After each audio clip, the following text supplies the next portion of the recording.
터닝 포인트라는 말은 인생의 중요한 결정이나 또 역사적인 사건, 사회적인 변화 등 다양한 맥락에서 사용됩니다. 이 용어는 개인이나 집단이 처한 상황에서 기존의 패턴에서 벗어나 새롭게 변화되는 지점을 의미하며 이는 종종 긍정적인 발전으로 전환되는 시점을 의미합니다. 근데 꼭 반드시 터닝 포인트가 긍정적인 전환을 뜻하는 것은 아니고 반대로 역설적으로 긍정적으로 나쁘게 변하는 지점도 역시 터닝 포인트가 적용이 됩니다. 성경에 나오는 인물들은 중요한 인물들은 예외 없이 터닝 포인트를 경험하게 됩니다. 믿음의 조상인 아브라함은 갈대와 우르 지방에서 우상을 만들어 팔다가 하나님께서 나타나서 지목해가지고 내가 네게 지시한 땅으로 가라 했을 때 갈 바를 알지 못하고 하나님 말씀에 순종해서 돌아가는 그 순간이 터닝 포인트입니다. 그 결과 믿음의 조상이 되었고 모든 축복의 대명사가 되었습니다. 뿐만 아니라 모세에게도 터닝 포인트가 있습니다. 모세는 터닝 포인트가 두 번입니다. 하나는 애굽의 왕자가 되어가지고 호화롭게 삶을 누리다가 자기 민족을 자기 방법으로 구원하려고 애굽의 지도자를 때려 죽이는 순간 그것이 발각이 되어가고 광야로 도망갑니다. 터닝 포인트인데 애굽의 왕자에서 이제 목동으로 전락되는 터닝 포인트죠. 근데 하나님은 그것으로 끝나게 하지 않고 목동에 40년 된 후에 호렙산 떨기나무 불꽃 가운데서 모세를 인격적으로 부릅니다. 모세야, 모세야. 그 순간 모세는 목동의 신분에서 이스라엘을 애굽에서 구원해내는 민족의 기수가 됩니다. 터닝 포인트. 하나님을 만난 순간. 아브라함도 그렇고 또 누구나 다 하나님을 만난 순간 인생의 터닝 포인트가 됩니다. 유명한 성군 다윗도 마찬가지입니다. 다윗은 평범한 목동 출신으로 있다가 아버지의 심부름으로 형들이 전쟁에 나가 싸우는 곳에 떡을 전하러 가다가 유명한 골리앗을 무너뜨리는 그런 큰 사건을 겪게 됩니다. 그 결과 이스라엘의 구국 공신이 되어가지고 왕궁에 들어가고 그 후 40년 후에 이스라엘의 왕이 되는 대변혁이 일어납니다. 이처럼 하나님을 만난 사람들은 인생의 터닝 포인트가 있는데 오늘 본문에 나온 사울이라는 청년의 인생의 포인트는 정말 아주 드라마 같다고 할 수가 있습니다. 인생이 변해도 그렇게 변할 수가 없습니다. 예수 믿는 사람들을 철저하게 핍박하고 죽이는데 가장 앞장섰던 죄인이 부활하신 예수 그리스도를 만나고 완전히 인생의 방향이 전환이 돼가지고 예수 그리스도를 증거하다가 마침내 순교의 제물이 되도록 일평생 주님을 위해서 헌신한 대사도가 되었습니다. 이처럼 인생의 터닝 포인트, 죄인이 예수 그리스도의 사도가 되는 인생의 터닝 포인트를 상고하면서 여러분 각자에게 있어서 어느 순간이 인생의 터닝 포인트였는가? 그리고 내가 주님의 부르심을 받아가지고 사명자로서 신앙생활을 하면서 나는 과연 주님의 부르심에 합당한 신앙생활을 하고 있는가? 하나님의 마음의 기쁨이 되는 신앙생활을 하고 있는가? 상고해 보면서 자신의 새로운 인생을 결단하는 순간이 되기를 진심으로 소원합니다. 먼저 첫 번째, 바울 사도의 BC, 인생의 터닝 포인트 이전은 죄인 중에 괴수였습니다. 디모데전서 1장 13절에 보면 내가 전에는 비방자요, 박해자요, 폭행자였으나 도리어 긍휼을 입은 것은 내가 믿지 아니할 때에 알지 못하고 행하였습니다. 또 디모데전서 1장 15절 하반절에 보면 죄인 중에 내가 괴순이라 라고 했습니다. 이 바울 사도가 자기의 믿음의 아들 디모데에게 내가 전에는 이라고 했을 때는 예수 그리스도를 영접하기 이전, 즉 자신의 신앙적인 경험하고 지식, 율법적인 지식을 가지고 기독교를 박멸하는 데 가장 앞장섰던 자신의 신분은 비방자, 그리스도를 비방하고 또 그리스도인들을 박해하고 폭행했던 죄인 중에 괴수였다는 거예요. 예수 그리스도를 믿기 이전은 자기는 하나님 앞에 제일 열심으로 신앙생활하는 착각 속에 있었습니다. 그러다가 부활하신 예수 그리스도를 만나고 뒤늦게 자기가 죄인이었다는 것을 깨닫고 죄인 중에 괴수라, 두목이라고 고백한 것입니다. 바울 사도의 터닝 포인트 이전의 BC, 즉 주전, 예수 그리스도를 믿기 이전에는 죄인이었습니다. 그렇다고 해서 그의 출신이 천박한 죄인이라는 뜻은 아닙니다. 그의 신분은 세속적으로 보면은 화려합니다. 먼저 그는 가문적으로 보면은 다소라는 곳, 지금의 터키의 남부죠. 그 당시 터키가 굉장히 소아시아로 부강했던 지역이었습니다.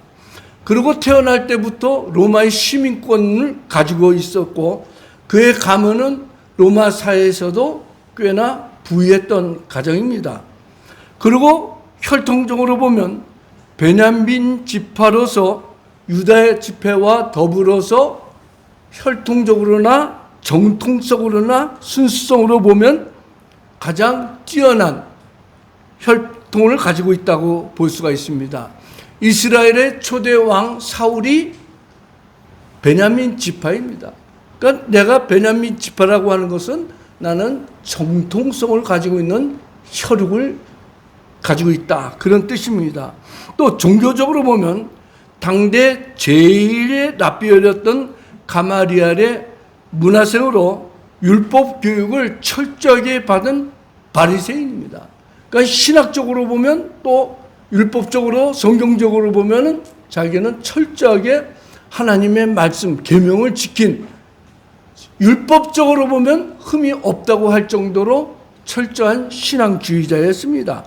그는 혈통이나 가문이나 교육이나 종교적으로 모든 분야에서 뛰어났습니다. 그래서 모든 사람들에게 인정받는 바리새인 중에 바리새인이었습니다.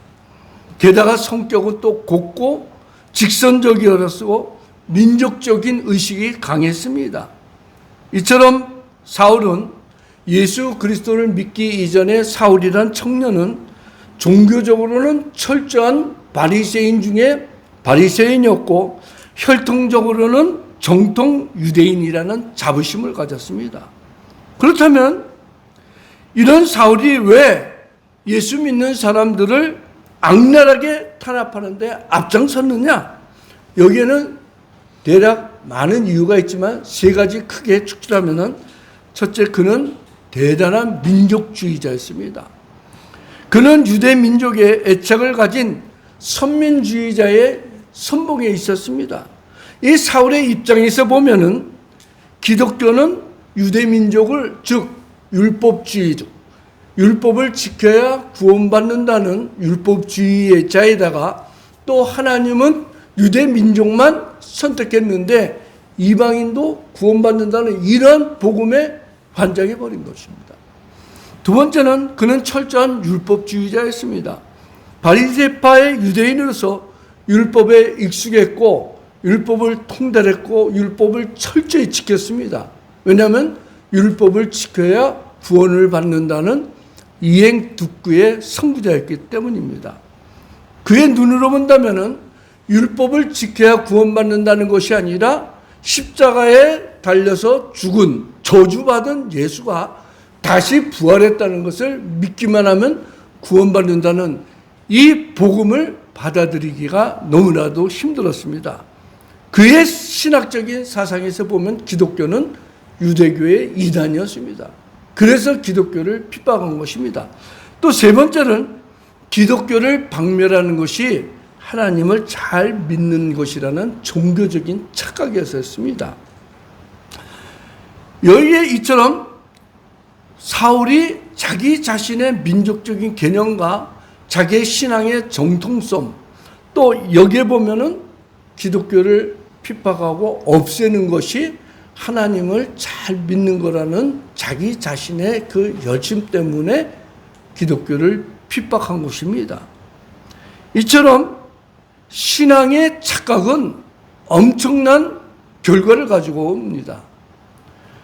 사울 자신은 나처럼 하나님을 잘 믿는 사람은 없을 것이라는 이런 자부심을 가지고, 또 나처럼 유대민족의 선민의식과 나처럼 철저한 율법주의자는 기독교인을 완전히 없애야지 하나님을 기쁘시게 하는 거라는 이 착각, 이러한 종교적인 착각, 민족적인 착각, 자기 자신의 열심에 대한 착각 때문에 기독교를 핍박하고, 어느 정도 핍박했냐면 교회를 완전히 잔멸시키려고, 아예 이 세상에 예수 그리스도의 교회를 없애는 것이 하나님 잘 믿는 것이라고 착각 속에서 그는 신앙생활을 한 것입니다. 성도 여러분, 사람이 살다가 보면 착각할 수는 있습니다. 직장에서나 학교에서나 또 직업을 선택할 때나 결혼을 선택할 때 착각할 수는 있지만 그래도 살아갈 수는 있습니다.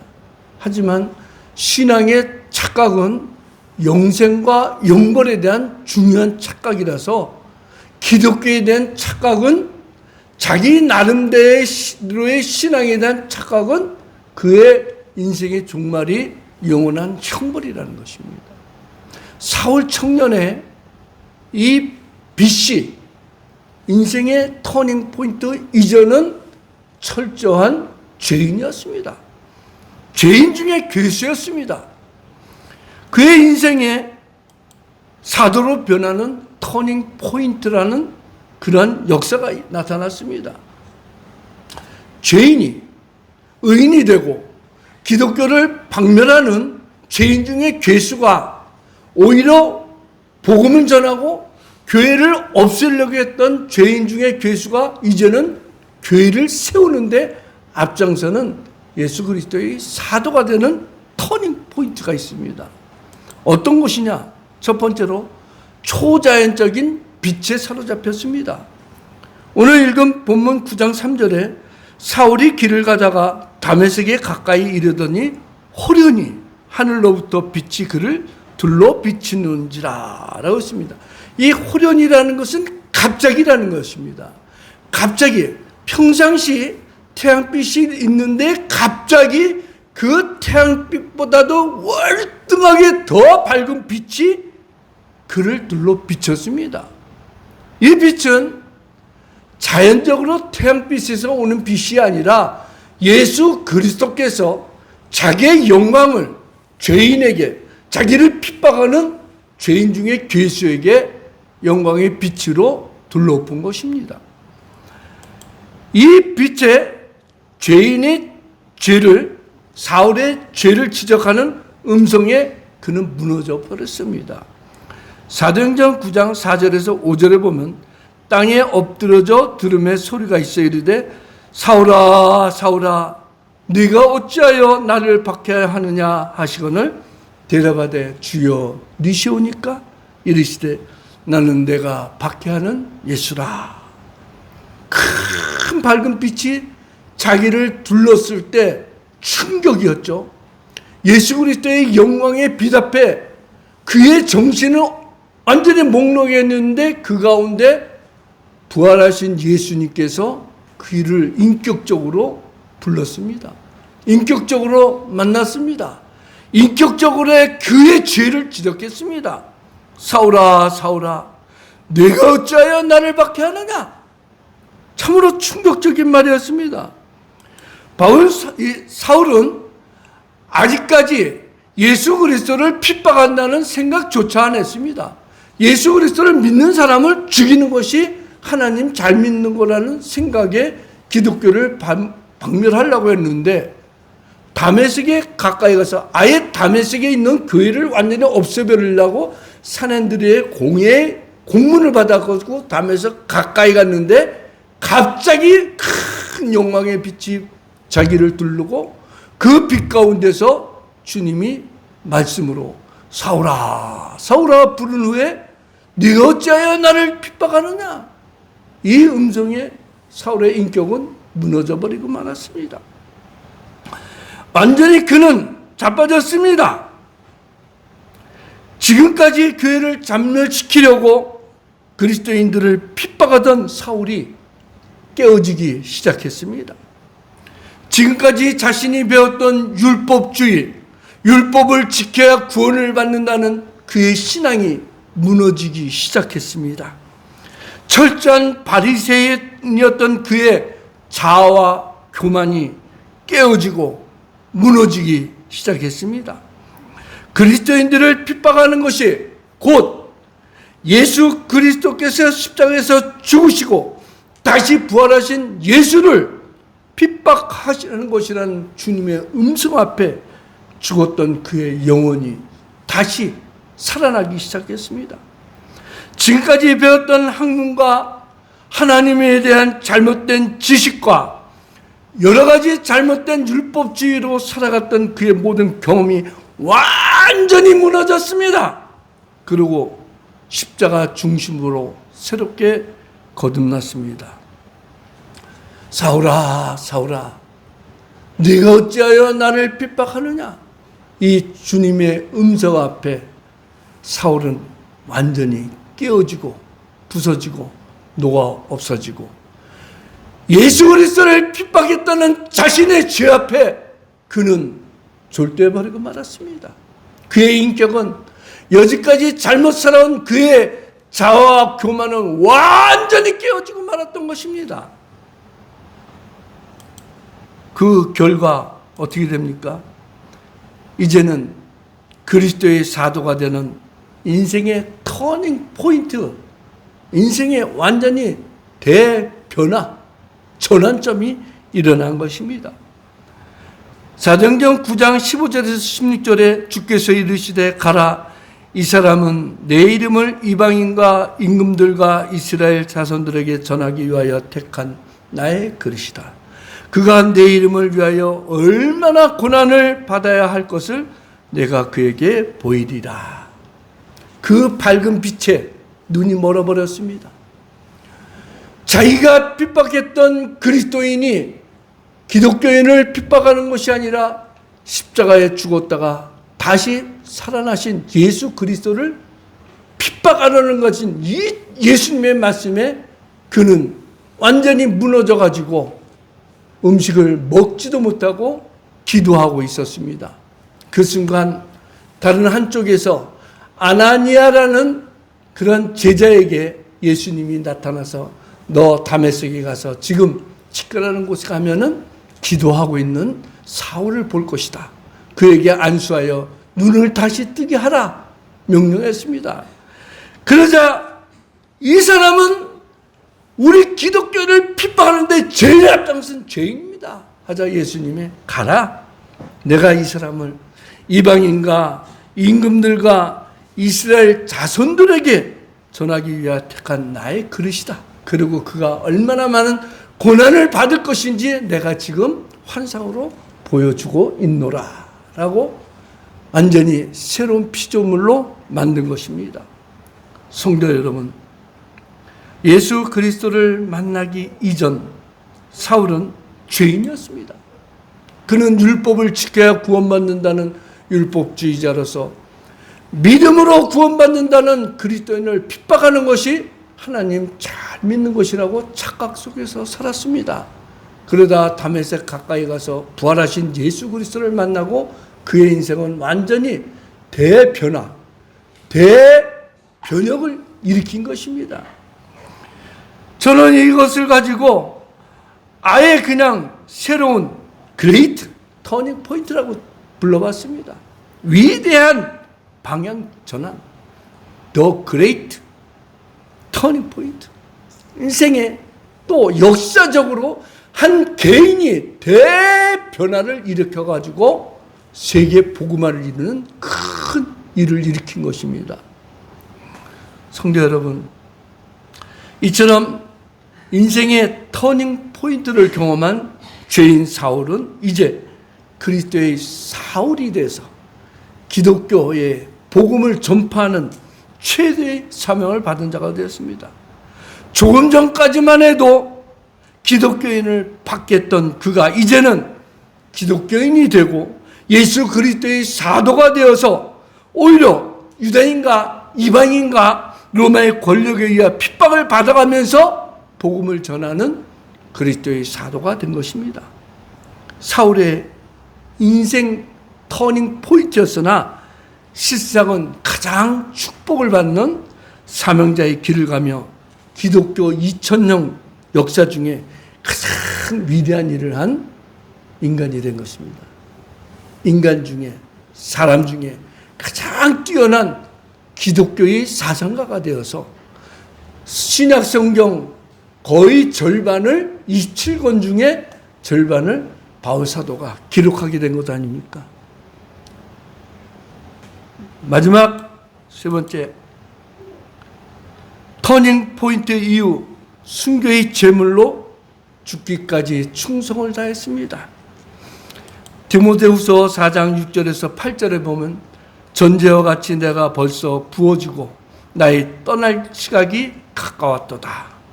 나는 선한 싸움을 싸우고 나의 달려갈 길을 마치고 믿음을 지켰으니 이제후로는 나를 위하여 의의 면류관이 예비되었으므로 주 곧 의로우신 재판장이 그날에 내게 주실 것이며 라고 했습니다.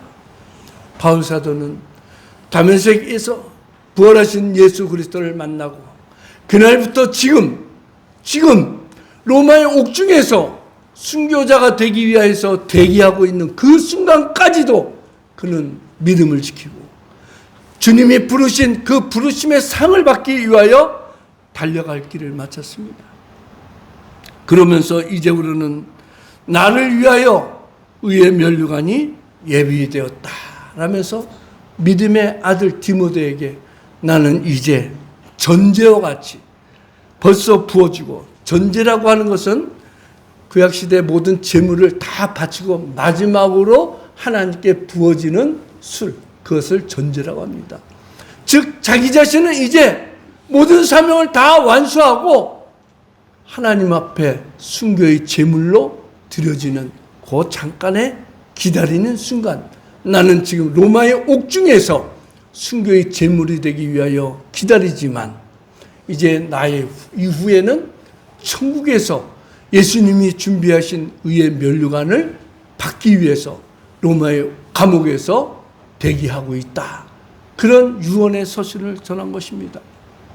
성도 여러분, 바울 사도의 그 과거 BC를 보면은 화려했습니다.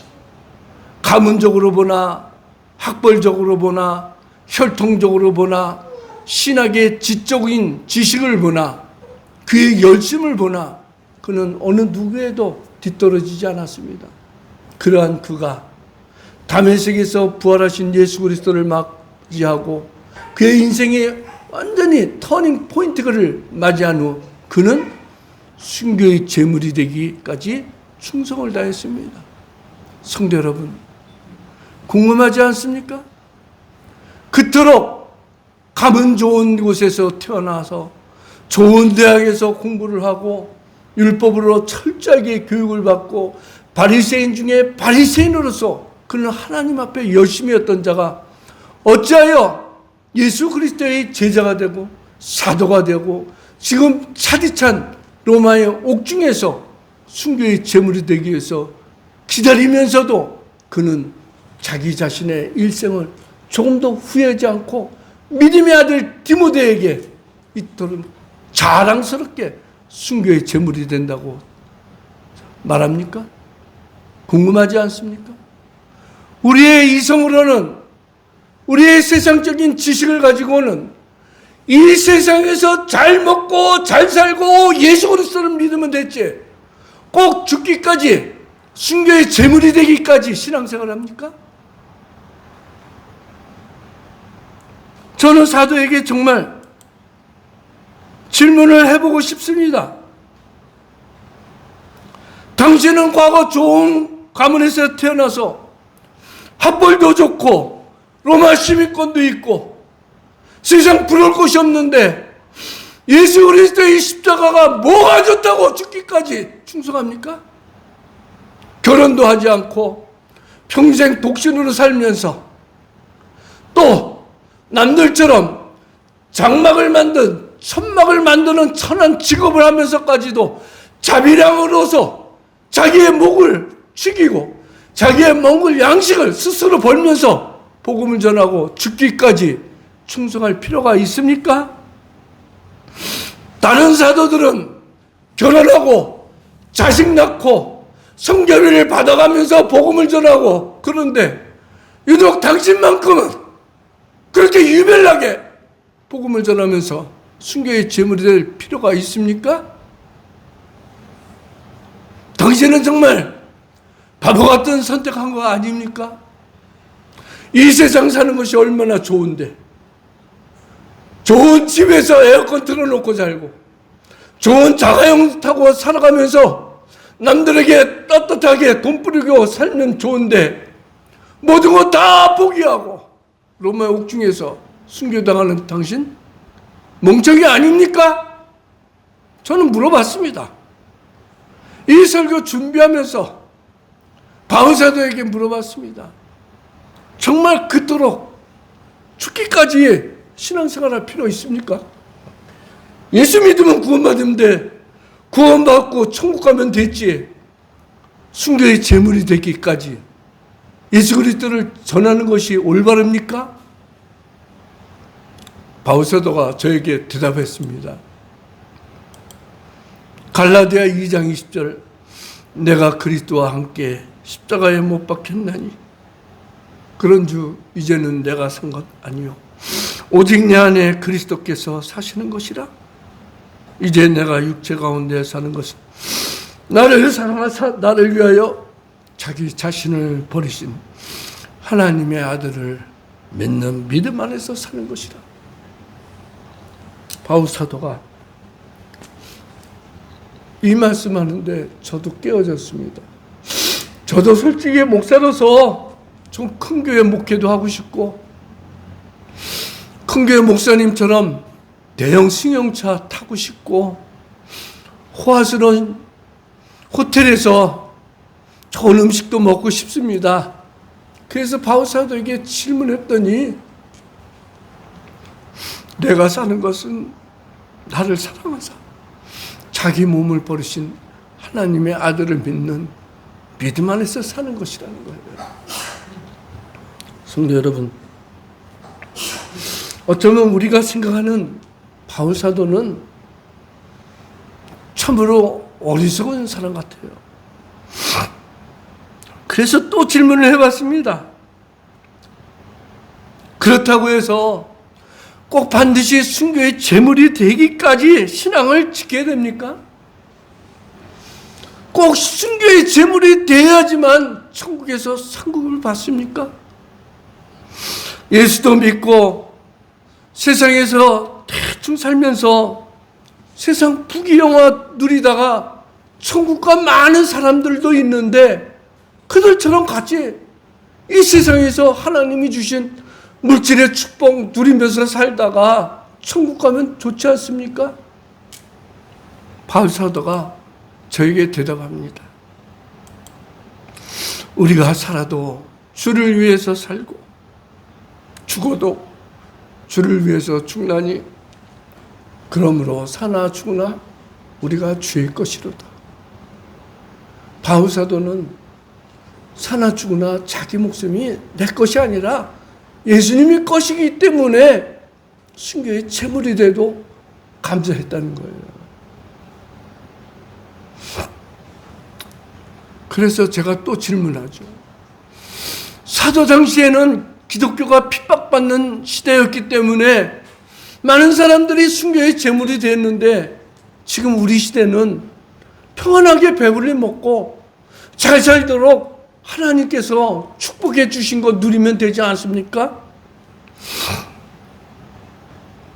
하나님이 우리 시대는 평화의 시대에 평화를 누리면서 살도록 이 땅에 태어나게 했는데 우리가 평화롭게 축복을 누리면 그거 좋지 않습니까? 바울 사도가 저한테 그래요. 우리는 다 빚진 자로다. 그리스도께 빚을 지고 유대인과 이방인과 복음의 빚진 자라는 거예요. 복음의 빚을 졌으면은 내가 시간을 들이고 물질을 들이고 복음을 전하는데 내 사명을 다하다가 주님이 불렀으니 나는 영광이다. 그러면서 이제 우리는 나를 위하여 의의 면류관이 예비되었으므로 주 곧 의로우신 재판장이 그날에 내게 주실 것이며 내게만 아니라 주의 나타남을 사모하는 모든 자에게입니다. 이 말씀을 저에게 줬습니다. 순교의 제물로 천국에 들어간 나뿐만 아니라 의로우신 재판장이 예수 그리스도를 사모하고 주님을 위해서 충성하는 모든 사람들에게 예의 없이 면류관을 예비해 두셨다 라고 합니다. 그래서 제가 창피하지만 한 번 더 물었습니다.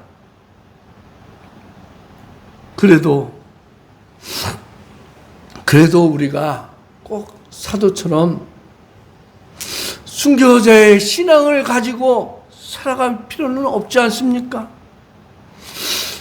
그래서 제가 마지막으로 한 번 더 질문했습니다. 바울 사도요. 예수 그리스도의 십자가의 진리가 얼마나 대단하다고 순교의 제물이 되기까지 신앙의 정절을 지켰습니까? 꼭 그렇게 고난을 받아야만 사도라고 인정받습니까? 기독교인들이 꼭 고난을 받아야만 인정받습니까? 그러자 사도가 대답합니다. 생각하건대 현재의 고난은 장차 우리에게 나타날 영광과 좋게 비교할 수 없도다. 성도 여러분, 여러분은 예수 그리스도를 믿다가 어떠한 고난을 받았습니까? 우리는 참으로 평안한 시대에 주님의 은총 속에 세속적으로 세상에서 많은 특혜를 누리고 살고 있습니다. 우리 부모님 때만 해도 헐벗고 굶주리는 보릿고개를 넘기면서 우리를 키웠습니다. 그 부모님들의 희생과 헌신이 있어서 우리는 지금 어디를 가도 좋은 차를 타고 다니고 더운 여름에도 시원한 에어컨 속에서 예배를 드립니다. 사도의 말씀처럼 우리는 다 복음의 빚진 자라 아니합니까? 빚쟁이가 빚진 자로서 복음의 빚진 자로서 참으로 뻔뻔스럽게 예배드립니다. 성도 여러분, 우리는 천국 가는 날까지 우리의 믿음의 선조들에게 또 더 나아가서 사도들에게 또 더 나아가서 예수 그리스도께 복음의 빚을 진 사람들입니다. 이 빚을 우리는 어떻게 갚을 것입니까? 무엇으로 주님 앞에 나타나서 당당하게 얼굴을 들 것입니까? 기도하겠습니다.